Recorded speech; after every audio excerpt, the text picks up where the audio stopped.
আসসালামু আলাইকুম এভরিওয়ান, সবাই কেমন আছেন?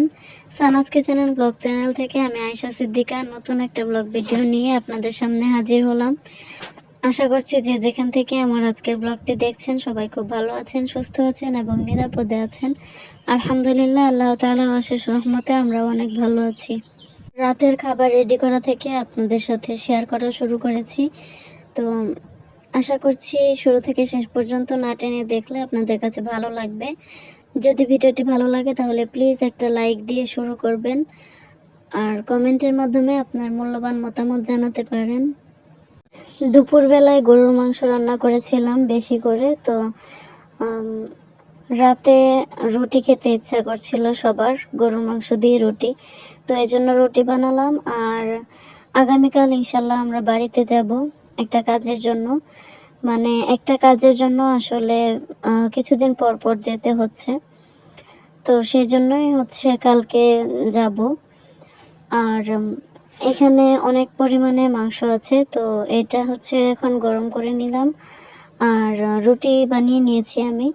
এখন এক এক করে রুটিগুলো ছেঁকে নিব। এখন রুটি দিয়ে মাংস খাওয়ার পর যেটুকু থাকবে সেটা হচ্ছে আমি একটা বক্সে করে ডিপে উঠিয়ে রেখে যাব, যেন আসার পর খাওয়া যায়। কারণ যেদিন বাড়ি থেকে আসি সেদিন আসলে রান্না বান্না করার মতো এনার্জি থাকে না, বা প্রচণ্ড ক্ষুধা লাগে, তখন রান্না করার মতো ধৈর্যও থাকে না। আর রুটিগুলো আসলে দেখে নিশ্চয়ই বুঝতে পারছেন এগুলো খুব একটা পারফেক্ট হয়নি। আসলে ব্যাপারটা হচ্ছে আমি রুটি বেলার সময় ঘোরাতে পারি না, হাত দিয়ে ঘুরিয়ে ঘুরিয়ে বানাই। তো বেলার সময় আসলে ঘোরানোর চেষ্টা করতে গিয়ে মাঝখানে ভাঁজ পড়ে গেছে, এই জন্য এমন হয়েছে। এই যে এখন হচ্ছে এক এক করে সবগুলো রুটি ছেঁকে নিয়েছি আর তরকারিটা বেড়ে নিচ্ছি। একটা বাটিতে বেশি করে নিয়ে আমি আর আমার হাজব্যান্ড একসাথে খাবো। আর বাচ্চাদেরকে আলাদা করে দিয়েছি, কারণ ওদেরকে একসাথে দিলে দেখা যায় এলোমেলো করে ফেলে। আর দুজনকে আলাদা আলাদা দিলে ওরা ওদের মতো করে খায়। আমার হাজব্যান্ড আগে গরুর মাংস খেতে খুব একটা পছন্দ করতেন না, তো এখন আলহামদুলিল্লাহ বেশ ভালোই পছন্দ করেন। আগে সর্বোচ্চ 1 থেকে 2 পিস খেতেন, আর এখন আলহামদুলিল্লাহ বেশ ভালো পরিমাণেই খান। আজকে চালের গুঁড়ার রুটিকে খুব মিস করছিলাম, কারণ গরুর মাংস দিয়ে এমনিতে আটার রুটির চেয়ে চালের গুঁড়ার রুটিটা খেতে বেশি মজা লাগে। তবে আমার ঘরে চালের গুঁড়া ছিল না, তাই আমি আটা দিয়ে রুটি বানিয়েছি। এই তো পরের দিন সকালবেলায় আমি হচ্ছে সব কিছু পরিষ্কার করে নিয়েছি। গ্যাসের চুলা, ইলেকট্রিক চুলা, তারপর আরও আশেপাশে যা কিছু নোংরা ছিল সব আমি পরিষ্কার করে নিয়েছি, থালা বাসন মেজে ঘষে। পাশাপাশি হালকা পাতলা কিছু রান্না করছিলাম, কারণ সকালবেলা তো খেতে হবে। যাব আমরা দুপুরে 2:30টার দিকে বাসা থেকে বের হব, তো সকালে আর যাওয়ার আগে অল্প কিছু খেয়ে যাব। সেজন্য ঘরে হচ্ছে মিষ্টি কুমড়া ছিল, সিদ্ধ বসিয়েছি, ভর্তা করব। যেহেতু সবজি জাতীয় জিনিসগুলো নষ্ট হয়ে যাওয়ার সম্ভাবনা বেশি, তো কিছু কাঁকরোল আর হচ্ছে করলা ছিল, এগুলো হচ্ছে ভাজি করে নিব। আর এদিকে হচ্ছে 3টা মগ আমার হাজব্যান্ড গিফট পেয়েছেন, তো এগুলোকে আমি হচ্ছে এখন গুছিয়ে রাখবো। এগুলো বাইরেই ছিল এতদিন, তো গোছাবো গোছাবো করে আর গোছানো হচ্ছিল না। এর আগেও 2টা মগ গিফট পেয়েছিলেন, এই যে এই 2টা হচ্ছে এর আগে গিফট পেয়েছে। আমার ক্যাবিনেটের যে অবস্থা, এই 2টা রাখতে গিয়ে কতগুলো জিনিস যে সরিয়ে সরিয়ে জায়গা বের করতে হয়েছে। আর আজকে যে 3টা রাখবো এগুলোর জন্য অনেকক্ষণ সময় নিয়ে অনেকগুলো জিনিস সরিয়ে জায়গা বের করে তারপর রেখেছি।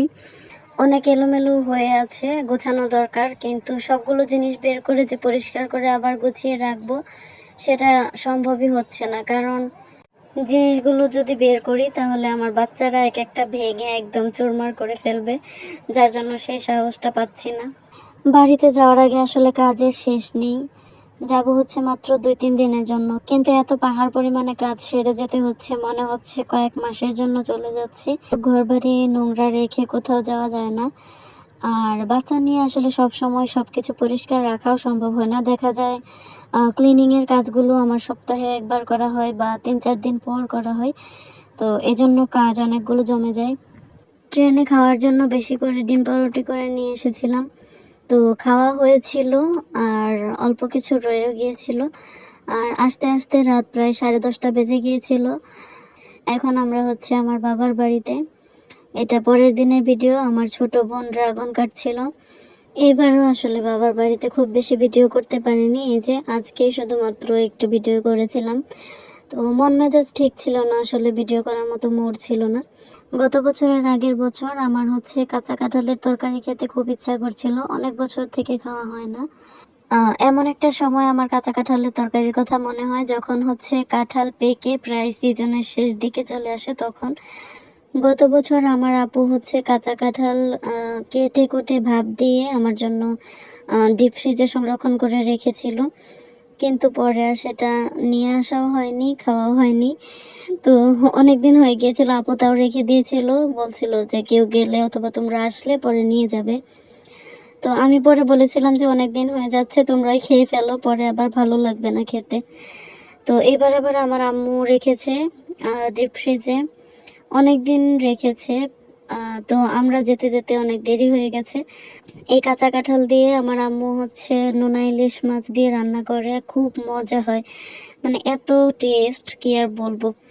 তো যাই হোক, আমার কাছে কাঁচা কাঁঠালটা মাংস দিয়ে রান্না থেকে ওই নোনা ইলিশ দিয়ে রান্নাটাই অনেক বেশি পছন্দের।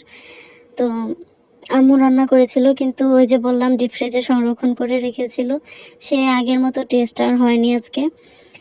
মজা হয়েছিল, কিন্তু আগের মতো সেই স্বাদটা ছিল না। একটু কেমন যেন ডিপে রাখার কারণে একটু অন্যরকম হয়ে গিয়েছিল।